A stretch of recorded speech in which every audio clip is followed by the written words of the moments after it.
Franck Ferrand sur Europe 1, au cœur de l'histoire.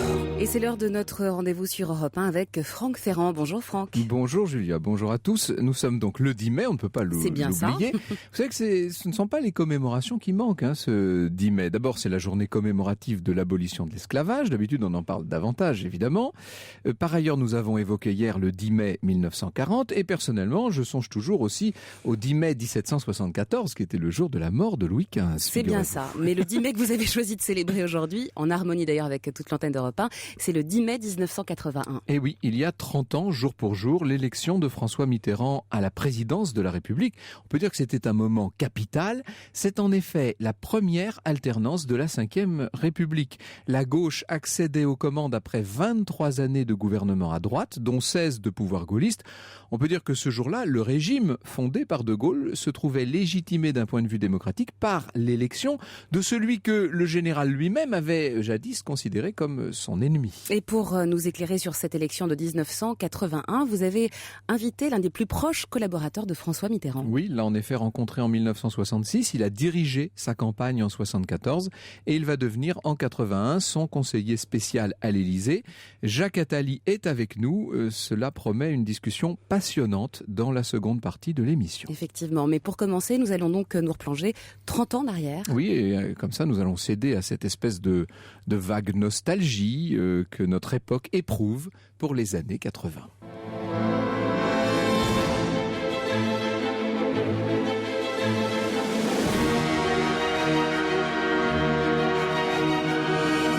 13h30, 14h30 sur Europe 1, au cœur de l'histoire, Franck Ferrand.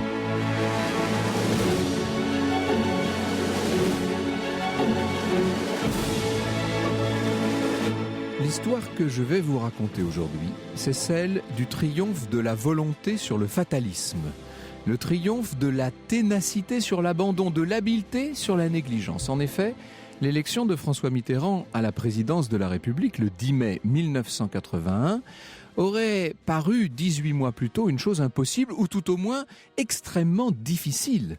Pendant ces 18 mois, le candidat socialiste, sans se laisser décourager par les sondages qui étaient mauvais et par les augures qui étaient encore plus mauvais, ce candidat a fait son chemin, il a senti, saisi l'humeur, il a épousé les aspirations parfois secrètes d'une société qui en vérité était beaucoup moins satisfaite, beaucoup plus lasse, beaucoup plus avide d'évolution aussi qu'il n'y paraissait. La société française du début des années 80. Jacques Attali, qui donc est aujourd'hui mon invité, l'écrit au début de sa nouvelle préface de Verbatim. C'était un autre monde, écrit-il. Nous écoutions Michel Berger et Police, Teresa Berganza et Barbara. Téléphone et Michel Jonas commençaient à peine à se faire entendre. Nous n'avions ni rap, ni slam, ni DVD, ni même CD. Ni Internet, ni téléphone portable, entre parenthèses, ça nous ferait des vacances si c'était encore vrai tout ça, ni sida, ajoute Jacques Attali, ni maladie d'Alzheimer. C'est vrai, c'était un autre monde. Un monde qui, en vérité, commençait à se transformer. Il y avait eu plusieurs décennies, vous savez, de pleine confiance dans le progrès technique, dans la croissance à tout va aussi, dans le bétonnage sauvage et le consumérisme effréné.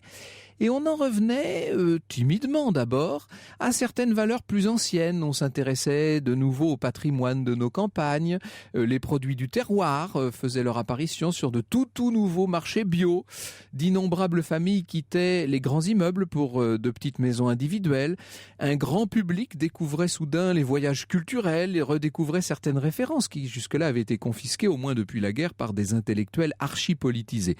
En se tournant des années 80, la France change donc en profondeur et tout à coup, le 10 mai 1981, ce changement vient s'incarner dans un homme qui précisément a fait du changement son mot d'ordre, même si en vérité François Mitterrand a déjà 65 ans, qu'il a près de 40 années de vie politique derrière lui, qu'il faisait déjà carrière lors de la Seconde Guerre mondiale, qu'il a pris part à plusieurs gouvernements de la 4e République et a été naguère, je l'ai dit, l'adversaire désigné du général de Gaulle. Si vous avez aujourd'hui, on va dire, plus de 35 ans, vous vous rappelez forcément ce que vous faisiez lors de cette soirée pluvieuse du 10 mai 1981, pluvieuse à Paris en tout cas, au moment où sur les antennes réunies d'Europe 1 et d'Antenne 2, on a pu entendre ceci. 5, 4, 3, 2, 1... François Mitterrand est élu président de la République. Estimation C2-Welbull, M. François Mitterrand est élu président de la République, 51,7%. Valéry Giscard d'Estaing, 48,3%. Alors je dis pour ceux qui ont plus de 35 ans, mais ceux qui ont moins de 35 ans ont l'impression de l'avoir vécu parce que ça a été quand même rediffusé presque en boucle cette histoire. Cette annonce en France bien sûr, mais aussi en Europe et dans le monde entier est accueillie comme un événement majeur, il ne faut pas s'y tromper et pour cause, c'est la première fois depuis la fondation de la Ve République, un quart de siècle plus tôt, la première fois qu'un candidat de gauche remporte l'élection fondamentale du régime gaullien et plus généralement, c'est la première fois qu'un homme politique de gauche se trouve investi dans l'histoire de France de l'onction du suffrage universel. C'est donc l'alternance politique, une alternance que 6 mois plus tôt, l'immense majorité des observateurs de la vie politique française jugeait encore très difficile, et une alternance qui, du même coup, fait entrer la France et son régime dans le club tellement limité des grandes démocraties modernes, où bon an mal an, vous savez que 2 grandes visions de la société, l'une plutôt conservatrice, l'autre plutôt progressiste, se succèdent régulièrement au pouvoir. Entre parenthèses, il y a eu depuis de grandes victoires de la gauche à des élections législatives et donc des périodes de gouvernement socialiste, mais François Mitterrand reste bien à ce jour, pour l'instant, le seul président socialiste, enfin le seul président de gauche de la Ve République. Donc un événement majeur et dont on sait au moment même où on le vit qu'il est de portée historique. Ça, pour des gens qui ont cette sensibilité historique que nous avons, nous, l'après-midi à 13h30 sur Europe 1, c'est toujours important. Lorsque vous avez le sentiment que, quoi que vous fassiez, ce que vous êtes en train de vivre, de toute façon, sera un jour dans les manuels d'histoire. Un événement, naturellement, qui n'est pas sans susciter de terribles craintes. Les élites et la bourgeoisie française, une partie des campagnes, et au-delà de ces catégories, on va dire la moitié conservatrice du pays, tout ce monde-là redoute le collectivisme prôné par une gauche encore marxiste. On sait que des communistes vont entrer au gouvernement. Or, on est en mai 81, en pleine guerre froide, il ne faut pas l'oublier. Nombreux sont ceux qui pensent que l'armée rouge va pas tarder à défiler sur les Champs-Élysées et n'attend qu'une occasion d'engloutir l'Europe occidentale et ses richesses dans le bloc du pacte de Varsovie. L'autre moitié de la population, le peuple de gauche, selon l'expression de Pierre Mauroy lors de la fête de la victoire socialiste place de la Bastille, ce peuple de gauche, il attend énormément du basculement politique. On est 13 ans après mai 68, c'est notamment la promesse d'une libéralisation effective de la société. On annonce évidemment la suppression de la peine de mort, la légalisation de l'homosexualité, la reconnaissance de nouveaux droits, la création de radios libres, etc. C'est aussi évidemment un espoir économique pour toute une population défavorisée qui, ce soir-là, peut croire que son quotidien va radicalement changer. Ceux-là seront bientôt les fameux déçus du socialisme. De grandes peurs d'un côté, qui seront bientôt calmées, de grands espoirs de l'autre, qui seront vite modérés. Le moins qu'on puisse dire, c'est que le résultat de ce scrutin historique ne laisse donc personne indifférent. Une chose est certaine, dans la voiture qui le ramène de l'auberge du Vieux-Morvan à Château-Chinon, au siège du PS rue de Solferino à Paris, François Mitterrand, qui reste à peu près silencieux, dit-on, pendant tout ce trajet, tandis que les réactions se succèdent à la radio, le candidat socialiste devenu président élu savoure pleinement sa victoire, une victoire qui vient de très loin et qu'il ne doit essentiellement qu'à lui-même. Au cœur de l'histoire revient dans un instant sur Europe 1. Jusqu'à 14h30 sur Europe 1. Plongez au cœur de l'histoire avec Franck Ferrand. Les résultats qui me sont communiqués à l'heure où je m'exprime annonce que les Françaises et les Français ont choisi le changement que je leur proposais. À tous, je dois et l'honneur et la charge des responsabilités qui désormais m'incombent. Je ne distingue pas entre eux, ils sont notre peuple et rien d'autre. Je n'aurai pas d'autre ambition que de justifier leur confiance. Je mesure le poids de l'histoire, sa rigueur, sa grandeur. Seule la communauté nationale entière pourra répondre aux exigences du temps présent. J'agirai avec résolution pour que dans la fidélité à mes engagements, elle trouve le chemin des réconciliations nécessaires. Nous avons tant à faire ensemble et tant à dire aussi. Des centaines de millions d'hommes sur la terre sauront ce soir que la France est prête à leur parler le langage qu'ils ont appris à aimer d'elle. La déclaration de François Mitterrand le soir de sa victoire, Franck. Oui, voilà, c'était à Château-Chinon, c'était un peu avant 21h, juste avant qu'ils ne prennent donc la route pour regagner Paris en effervescence ce soir-là. Alors, cette déclaration, en ce 30e anniversaire, passe en boucle un peu dans tous nos médias, et tout à l'heure, avec Jacques Attali, nous tenterons d'expliquer la place très grande qui est prise cette année par cette commémoration. Ce que j'aimerais faire avant ça, c'est revenir sur les tout débuts d'une campagne qui, contrairement à ce qu'on pourrait croire a posteriori, s'annonce d'abord très mal pour François Mitterrand. Il faut quand même savoir que on a oublié tout ça parce que, bien entendu, 14 années de présidence de François Mitterrand sont passées sur tout ça, mais à l'époque, il est quand même le candidat malheureux de 2 élections présidentielles précédentes, celle de 1965, où il a tout de même mis le général de Gaulle en ballottage, et celle de 1974, où il est passé très près de la victoire. Lui-même pense du reste qu'il a été dépossédé de sa victoire par des indélicatesses électorales commises outre-mer. Il est donc convaincu qu'en 1974, il aurait dû être élu. C'est vrai que ça s'est fait vraiment à 80 000 voix près. François Mitterrand reste l'artisan de l'unité du Parti socialiste. C'est lui qui a créé le nouveau Parti socialiste. Rappelez-vous le congrès d'Épinay en 1971, et l'on peut dire que sa stratégie, même si ce n'est pas une stratégie avouée ouvertement bien entendu, la longue stratégie de François Mitterrand est de siphonner les voix d'un parti communiste qui à l'époque est extrêmement puissant, mais un parti communiste qui n'a pas l'air encore désireux de s'adapter aux évolutions de la société. Alors il y a eu le fameux programme commun, vous vous rappelez bien entendu, François Mitterrand, Georges Marchais, officiellement sur la même onde, je dis bien officiellement, un programme commun qui était voué à l'échec, ce qui va se passer d'ailleurs en 1977, et depuis 1977, le premier secrétaire du Parti socialiste n'a connu, il faut bien le dire, sur le plan des résultats politiques, que des déboires. Les législatives de 78, qui s'annonçaient plutôt bonnes, et que le pouvoir en place voyait arriver avec beaucoup d'effroi, se sont finalement retournées en faveur de Valéry Giscard d'Estaing. Ça a été un quasi-désastre pour le Parti socialiste. Les élections européennes de 1979 ont vu gagner la liste de Simone Veil, qui distance d'ailleurs considérablement les gaullistes anti-communauté européenne. Dans les 2 cas, on peut dire que le vainqueur de ces 2 scrutins, ça a été le nouveau parti de Giscard d'Estaing, président de la République, ça a été l'UDF, Union pour la démocratie française. Démocratie française, c'était du reste le titre d'un livre que Giscard avait publié quelque temps auparavant.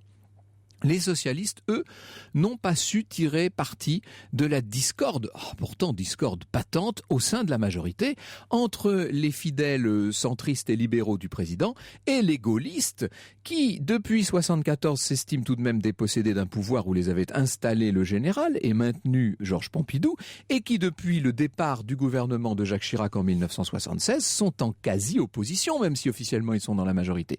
Eh bien, on ne peut pas dire que le Parti socialiste en ait tiré profit pour le moment, si bien qu'après les européennes, Mitterrand, qui a 63 ans, aux yeux même des socialistes, apparaît pour beaucoup comme l'homme du passé.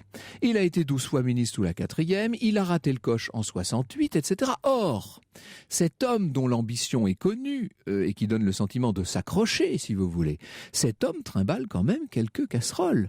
Certes, il brille, il manie brillamment la rhétorique. Le petit discours qu'on vient d'entendre n'est d'ailleurs pas très emblématique à cet égard, mais il faut se rappeler la finesse du discours de François Mitterrand, le choix extrêmement précis de ces termes, la mélodie quasiment d'un langage, d'une rhétorique qui ont fait long feu depuis 30 ans. On ne peut pas dire aujourd'hui que ce soit la qualité la plus répandue dans le personnel politique actuel, en tout cas visiblement. Donc si François Mitterrand manie cette rhétorique marxiste, il ne manque jamais une pique contre le capitalisme envahissant, etc., Personne n'ignore pour autant qu'il est issu d'une bourgeoisie charentaise catholique, qu'il a lui-même des sympathies maurassiennes dans sa jeunesse, et il a fréquenté la cagoule, etc.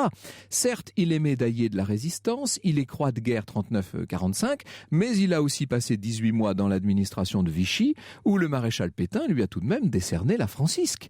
Certes, il n'a cessé avec constance de dénoncer le coup d'État permanent du général de Gaulle, mais nombreux sont ceux qui n'ont pas oublié l'affaire, pour le moins nébuleuse, de l'attentat de l'Observatoire. Et même si, à l'époque, les confidents de sa double vie privée sont très peu nombreux, on ne sait pas finalement que le président entretient en quelque sorte une seconde famille dans l'ombre, on sait bien et on se répète partout que Mitterrand possède une grande et lourde part d'ombre. Du reste, les sondages sont clairs, ils ne sont pas bons du tout pour François Mitterrand.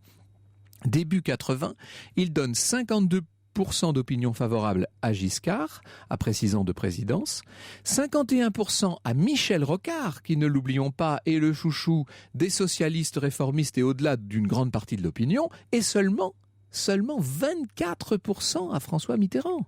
Si vous prenez un sondage de Paris Match en janvier 80, vous voyez que face à Valéry Giscard d'Estaing, les 2 candidats potentiels du Parti socialiste échouent, mais Giscard d'Estaing ne fait que 51% si c'est Rocard qui se présente, il fait 57% si c'est Mitterrand.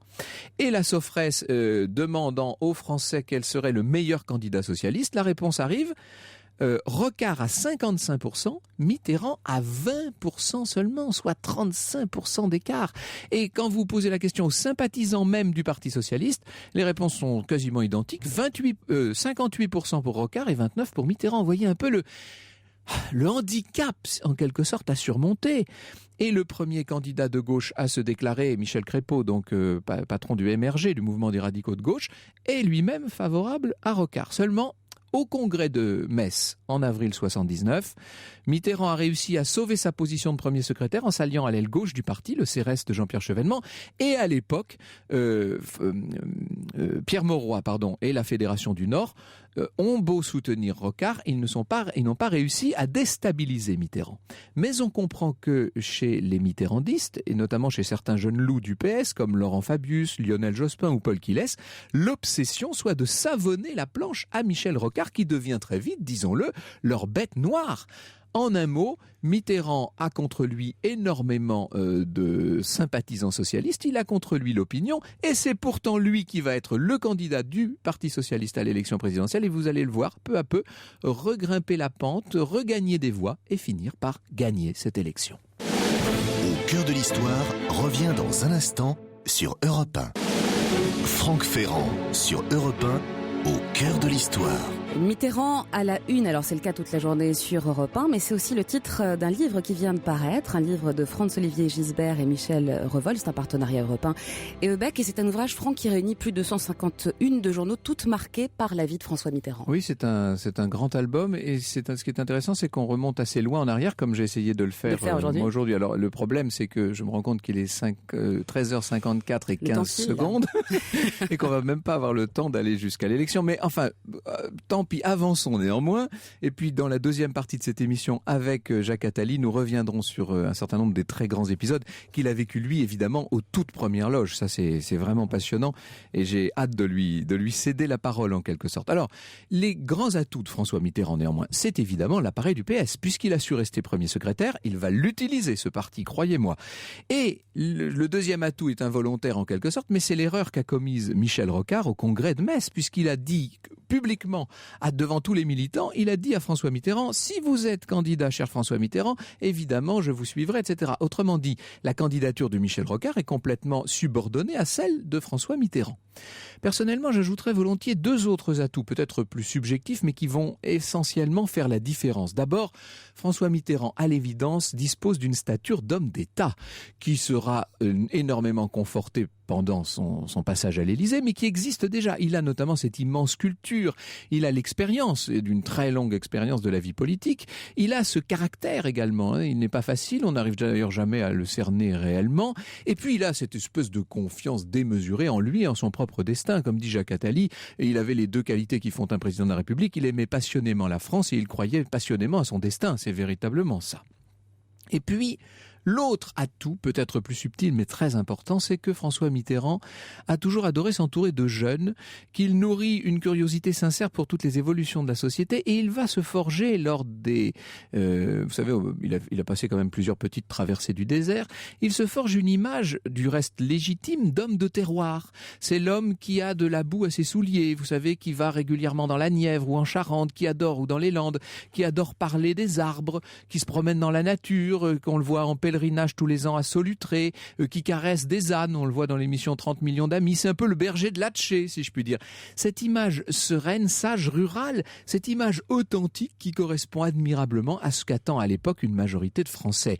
Il y a un homme qui a très bien compris ça, c'est le publicitaire Jacques Séguéla, évidemment, qui va inventer ce slogan idéal et parfait, la force tranquille. Ça ne se décide pas, vous savez, ce genre de coïncidence, cette rencontre élective entre un homme et un peuple à un moment précis, mais ça peut se cultiver avec une sorte de grâce que François Mitterrand va développer au fil de sa campagne, alors même que simultanément, le président sortant Valéry Giscard d'Estaing connaît lui d'une façon assez inexplicable à partir de la fin de 1979, on a envie de dire qu'il n'a plus la main et il connaît une désaffection progressive dans l'opinion.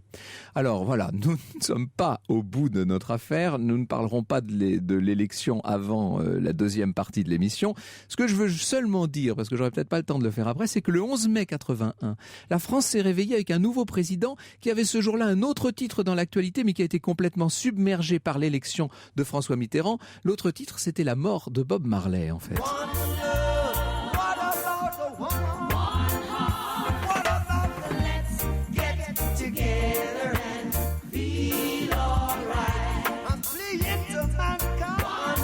Le père du reggae sur Europe 1, Bob Marley avec One Love. Restez avec nous, on retrouve Franck Ferrand et son invité. On célèbre François Mitterrand et l'invité du jour, c'est Jacques Attali. Au cœur de l'histoire revient dans un instant sur Europe 1. Les 30 ans du 10 mai 1981. François Mitterrand est élu président de la République. L'événement est sur Europe 1 et europe1.fr. –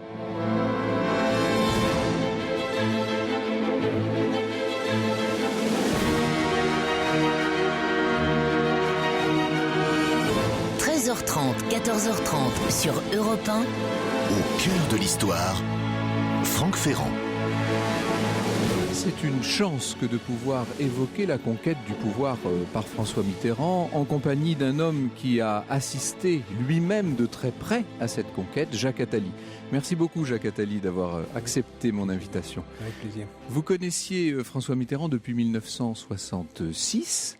Donc juste après sa défaite, mais qui était une défaite honorable à la première élection présidentielle au suffrage universel, en 65, et vous avez dirigé sa campagne de 1974.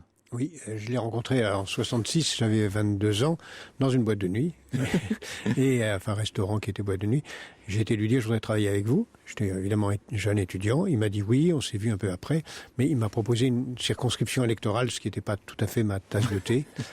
Donc on s'est revu un peu plus tard. Le hasard a fait que j'ai à la fois travaillé pour Jean-Pierre Chevènement en étant moi-même professeur et étudiant dans la préparation de l'évolution de la gauche. Et puis j'ai été nommé, quand je faisais mon stage de l'ENA, sous-préfet dans la Nièvre, où je suis arrivé le 1er mai 1968, face à François Mitterrand, donc président du Conseil général. Et là, j'ai découvert un homme d'État, évidemment, dans cette période.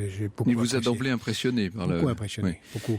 Et puis, j'ai recommencé à travailler avec lui en octobre 73. Il m'avait demandé de venir pour préparer une émission de télévision. Ce jour-là, il m'avait dit « J'ai 5 minutes pour vous ». On est resté 2 heures et depuis ce jour-là, on s'est vu tous les jours pendant 20 ans. Et puis quand Georges Pompidou est mort, il a annulé le rendez-vous qu'il avait avec moi le lendemain, on s'est vu le surlendemain, et je suis rentré dans une pièce où il y avait tous les dirigeants socialistes que je ne connaissais pas pour la plupart, et j'ai entendu François Mitterrand dire j'ai confié la direction de la propagande, de la publicité à Claude Pédriel, la direction des finances à André Rousselet, et le responsable de ma campagne sera Jacques Attali. Il m'avait pas demandé mon avis. J'avais 30 ans. Vous l'avez découvert, là. J'ai découvert ça, ce qui, à mon âge, et n'étant pas membre du Parti Socialiste, était un coup de tonnerre. Et évidemment... C'était une grande aventure, donc vous conservez une certaine nostalgie. Nostalgie, non, j'ai aucune nostalgie. Je suis président de Planète Finance. L'avenir m'occupe beaucoup plus que le passé. Mais aujourd'hui, vous m'avez demandé de parler du passé. J'en parle avec grand plaisir, parce que j'ai beaucoup de fierté de ce que nous avons fait ensemble. Mais c'est vrai que cette campagne de 74, totalement improvisée, où François Mitterrand m'a dit ce jour-là, je perdrai de 80 000 voix, car Georges Pompidou est mort 6 mois trop tôt par rapport aux tendances d'évolution du pays, qui s'est révélé vrai. C'est ce qui s'est passé. Oui. Exactement. D'ailleurs, il y a eu certaines incertitudes sur le résultat même de cette élection. Nous étions, et je reste convaincu, et François Mitterrand l'était aussi, que les votes ont été truqués outre-mer. Nous en avions eu des confirmations en direct pendant que ça se passait, et que François Mitterrand, en réalité, avait été élu. Donc il a eu l'impression, lui, que sa victoire lui avait été volée, en quelque sorte. Tout à fait convaincu que sa victoire était volée, mais qu'il n'aurait jamais pu avoir les moyens de le prouver. Ce qui veut dire qu'en 81, c'était un peu une revanche pour lui. Même candidat en face, le président sortant. C'était une revanche et c'était surtout aussi une répétition, parce que c'était exactement la même chose. J'étais aussi directeur de la partie programmatique de sa campagne. Les mêmes collaborateurs étaient autour de lui, avec un ou deux nouveaux. Il y avait un jeune homme que j'avais découvert qui était venu nous rejoindre, qui était Laurent Fabius, qui a fait une grande carrière avec lui et depuis, et quelques rares nouveaux, mais c'était la même campagne, c'était la même façon d'organiser le programme, c'était la même réflexion. Nous avions évidemment 7 ans d'opposition, une campagne législative perdue, beaucoup de débats télévisés entre-temps. Des élections législatives perdues, des élections européennes pas très brillantes, oui. Enfin, ça faisait un certain nombre d'échecs, alors qu'en face, au sein même du Parti Socialiste, Michel Rocard était en train de monter et que les sondages le donnaient très favori. Oui, les sondages le donnaient favori et Michel Rocard, qui est un ami, je dis ça pour la suite, c'est moi qui l'ai présenté à François Mitterrand, c'est moi qui l'ai fait rentrer dans la campagne de 74. Je l'ai pris comme mon adjoint dans la campagne de 74. Il a d'ailleurs toujours reconnu que c'était grâce à moi qu'il avait rejoint la famille de la gauche qui allait gouverner. Mais Michel Rocard s'est opposé à François Mitterrand et Michel Rocard était le candidat du Nouvel Observateur et de tous ceux qui, au fond, étaient ravis que la droite soit au pouvoir, puisque ça leur laissait un magistère moral d'incarner l'opposition. Donc l'hypothèse d'une victoire de François Mitterrand était une catastrophe pour cette gauche-là. Alors, François Mitterrand s'appuyait, lui, sur le CRS, c'est-à-dire sur la tendance la plus... Enfin, avait bénéficié, disons, au congrès de Metz du ralliement du CRS, la tendance la plus à gauche du Parti Socialiste. On dit toujours que dans la préparation, dans la perspective d'une élection présidentielle, il vaut mieux rassembler au centre. Ça n'était pas sa stratégie initiale. Non, en réalité, François Mitterrand n'a jamais bougé de ligne. Il est élu en 73 comme patron du Parti Socialiste, il le reste, et d'une certaine façon, c'était qu'il même me suive. Il avait d'ailleurs laissé planer l'hypothèse qu'il ne se représenterait pas, mais moi je n'y ai jamais cru. Je vais vous raconter une petite anecdote qui, pour moi, a marqué François Mitterrand, avant de revenir à la campagne elle-même. En décembre 74, il me demande de l'accompagner à une réunion de l'Internationale socialiste à Londres. C'était d'ailleurs la première fois que j'avais rentré dans Downing Street, et c'était une réunion historique, puisque c'était la réunion de savoir si les dirigeants socialistes allaient appuyer l'entrée des communistes dans le gouvernement portugais. Il y avait dans cette réunion à Downing Street, imaginez-vous, Wilson, Premier ministre, Willy Brandt, Olaf Palme, Mario Soares, Felipe González. Toutes les grandes figures de la gauche européenne étaient dans cette pièce. Et moi j'étais avec François Mitterrand, mais je raconte pas ça pour ça. Je raconte ça parce que dans l'avion, à l'aller, François Mitterrand me dit, vous savez, j'en ai assez, je vais me retirer de la vie politique. Je dis, mais pourquoi vous dites ça? Mais vous êtes très jeune. Non, mais vous ne vous rendez pas compte. Je n'ai plus l'âge, et puis les élections sont très loin. Je dis, enfin, il y a les législatives en 78, on va les gagner. Oh, vous plaisantez, 78, on va perdre, puis je serai trop vieux. Puis après, il y a les présidentielles de 80. Mais vous plaisantez, genre en 65 ans, on n'allera jamais un président de 65 ans. Mais si, je continue. Il me dit, mais qui vous voyez pour me succéder? Je dis, mais enfin, c'est vous. Et il avait tellement insisté pour qui vous voyez me succéder qu'au moment d'atterrir, De Guerlas, je lui dis, écoutez, quand vous partirez le plus tard possible, il y a quelqu'un que je vous ai fait présenter, que j'ai fait entrer avec vous dans la campagne, Michel Rocard, qui sera peut-être pas mal. Et à ce moment-là, il se retourne vers moi et il me dit, je me demande combien de successeurs je vais user sous moi. et là, j'ai compris qu'il serait là pour longtemps. Au cœur de l'histoire revient dans un instant sur Europe 1. Jusqu'à 14h30 sur Europe 1, plongez au cœur de l'histoire avec Franck Ferrand. Nous sommes en compagnie de Jacques Attali, qui était l'un des artisans de la victoire de François Mitterrand en 1981, en tout cas un très grand témoin. Il y a un autre personnage public, Jacques Attali, que vous avez bien connu, et qui a joué un rôle dans la campagne, en tout cas dans la pré-campagne, c'est Coluche. On va entendre Coluche au micro d'Europe 1. Moi je suis là pour faire marrer. Il se trouve que je fais peur, surtout, aux hommes politiques. Je me suis ravi, parce que, évidemment, se met la merde, ça m'ennuie jamais. Et puis, je crois que c'est utile. Enfin, je sais pas, il y a une fonction, quoi, si vous voulez, dans l'État, qui est celui qui est contre l'État. On a élu un mec président de la République qui avait déjà été 7 ans ministre des Finances. Si les Belges avaient fait ça, on serait foutu de leur gueule pendant des années. Alors, moi, j'en ai marre de passer pour un con. J'espère qu'on va pas le réélire, quoi, c'est tout. En plus, un mec qui a eu le pouvoir pendant 7 ans, c'est celui qui est le plus à même de savoir comment s'en servir pour le magouiller et le matraquer avec la police et machin. Il a tout en main.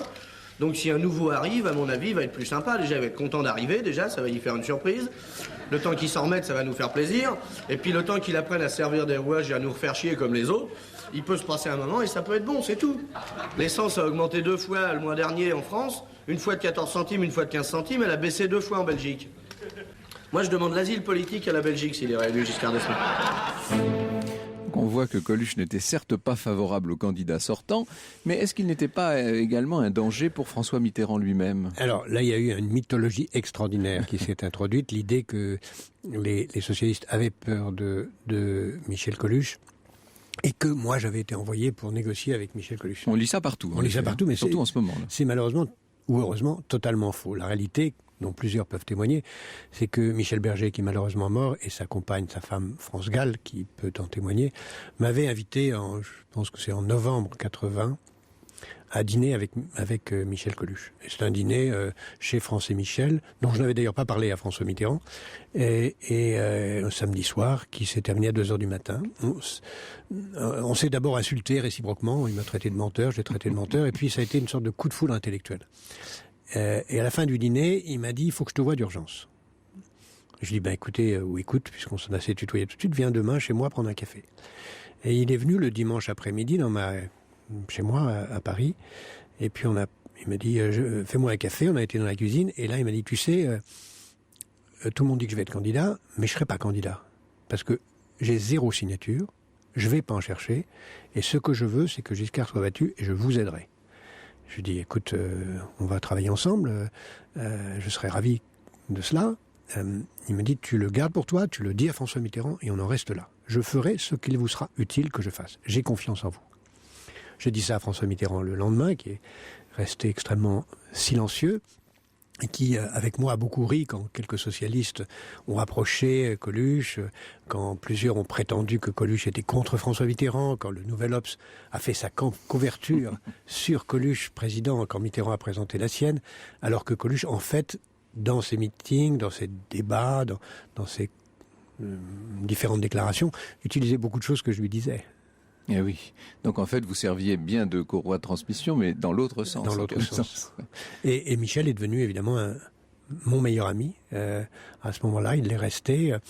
Il m'a écrit une lettre merveilleuse le 10 mai au soir, que j'ai toujours avec moi, qui se terminait par « J'ai confiance en vous ». Il a été un magnifique compagnon et un homme d'une intelligence et d'un cœur immense. Vous savez qu'il a beaucoup œuvré dans ce même studio où nous sommes précisément. Vous parlez de ce dîner dont François Mitterrand n'était pas au courant. Il y a eu énormément de dîners et de déjeuners dans les 6 mois qui ont précédé l'élection. On peut dire que François Mitterrand est devenu le candidat de l'intelligentsia, en tout cas des intellectuels, incontestablement. Non. Les intellectuels, la plupart des intellectuels dits de gauche, rêvaient de la défaite de François Mitterrand. Parce que d'abord il détestait l'idée que des communistes puissent être associés au pouvoir, et ensuite pour un intellectuel de gauche, il n'y a rien de pire que la gauche au pouvoir, puisque ça signifie que leur magistère moral est battu en brèche. C'est toute une boutique qui disparaît. Voilà, c'est leur fond de commerce. C'est pour ça que le Nouvel Observateur était si hostile à François Mitterrand. Et d'ailleurs, Jean Daniel ou d'autres le reconnaissent très honnêtement maintenant. Ils étaient tout à fait désespérés. Le 10 mai est un soir de deuil au Nouvel Observateur. Je disais ça en pensant à la mort de Roland Barthes, qui était au sortir d'un déjeuner chez François Mitterrand. Vous voulez dire que François Mitterrand n'a pas d'alibi pour cette mort? C'est une façon de voir les choses, effectivement. Au-delà des intellectuels de gauche, les communistes eux-mêmes redoutaient finalement la victoire de François Mitterrand. Et l'Union soviétique derrière eux. Évidemment, les communistes avaient compris qu'ils n'avaient plus le choix. Soit ils s'alliaient à François Mitterrand, ils avaient le risque de disparaître, ce qui est arrivé, soit ils ne s'alliaient pas à François Mitterrand, ils étaient restés dans l'histoire comme ceux qui avaient fait réélire Giscard d'Estaing. Mais il faut bien voir, vous avez raison de dire qu'un an avant, tout semble en place pour que François Mitterrand ne soit pas candidat. D'abord, il réunissait tous ses amis, nous étions peu nombreux à l'époque, tous les jeudis matins, un petit déjeuner qui durait 2h30, rue de Bièvre. Il passait beaucoup de temps, un peu comme Volpone, à lui dire « je ne serai pas candidat, je ne serai pas candidat ». Et nous, on était en train de le rassurer, lui dire qu'on était avec lui quoi qu'il arrive.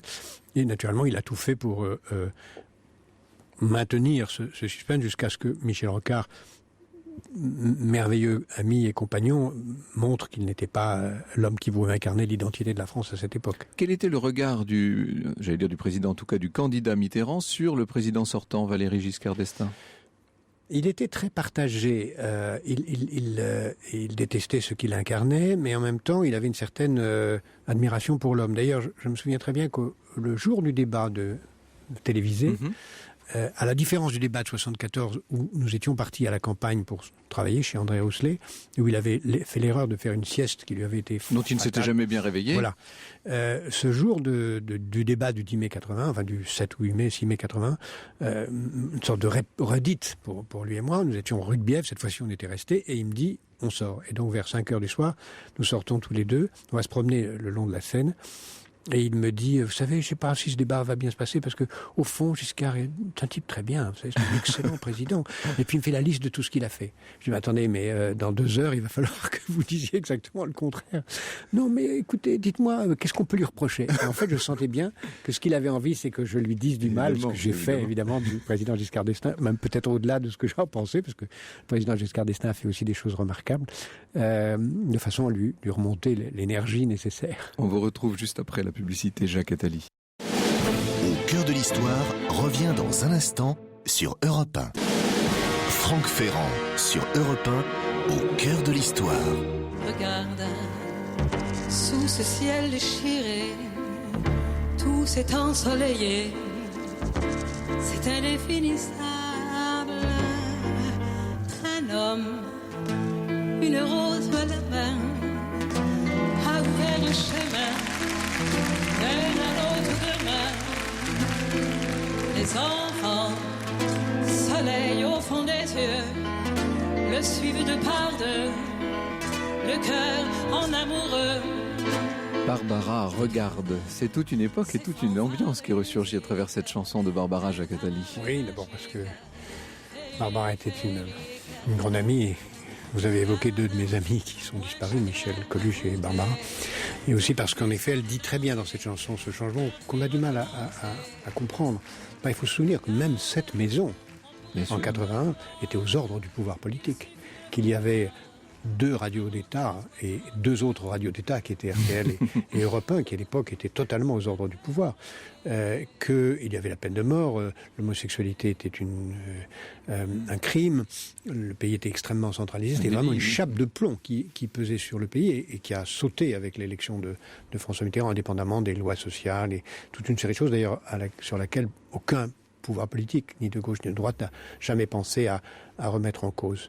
Donc il y a vraiment un changement profond qui s'est produit, une sorte de libération des énergies. Ce qui explique peut-être que 30 ans plus tard, on pense encore avec tant d'insistance à ce 10 mai 1981. On a l'impression qu'il y a une sorte d'omniprésence de cette commémoration. Oui, cette année. d'abord ça me choque un peu parce que même si je suis très heureux de ce souvenir et de cette gloire d'une époque à laquelle j'étais si intensément attaché, qui est une part importante de ma vie, en tout cas de ce qui est derrière moi, pas de ce qui est devant, aujourd'hui, c'est quand même un jour où les femmes et les hommes sont massacrés en Syrie. C'est un jour où il y a beaucoup de chômeurs dans la société française. C'est un jour où Fukushima reste extraordinairement dangereux. C'est un jour où la Grèce est au bord du chaos. C'est un jour où il y a énormément de catastrophes et de bonnes nouvelles aussi à l'échelle de la planète qui mériteraient de faire les titres. Et je m'étonne un peu que Vous, le grand prospectiviste, donnez-nous 2 ou 3 bonnes nouvelles quand même. Mais il y en a beaucoup. Pour compenser tout ce que vous venez d'annoncer. Par exemple, le GIEC a annoncé hier que nous avons les moyens d'installer une énergie renouvelable suffisante pour remplacer les énergies fossiles. Ça mériterait les très grands titres. Et je pourrais vous en donner plein. Il y a beaucoup de très bonnes nouvelles en ce moment. D'autres nouvelles que des commémorations. Et donc, oui, effectivement, on a tendance à se focaliser un peu sur on se focalise d'abord sur un passé récent, du reste. Oui, je crois qu'il y a 2 raisons. D'abord, il y a un désir de gauche, clairement, dans la société française, puis aussi un désir de France.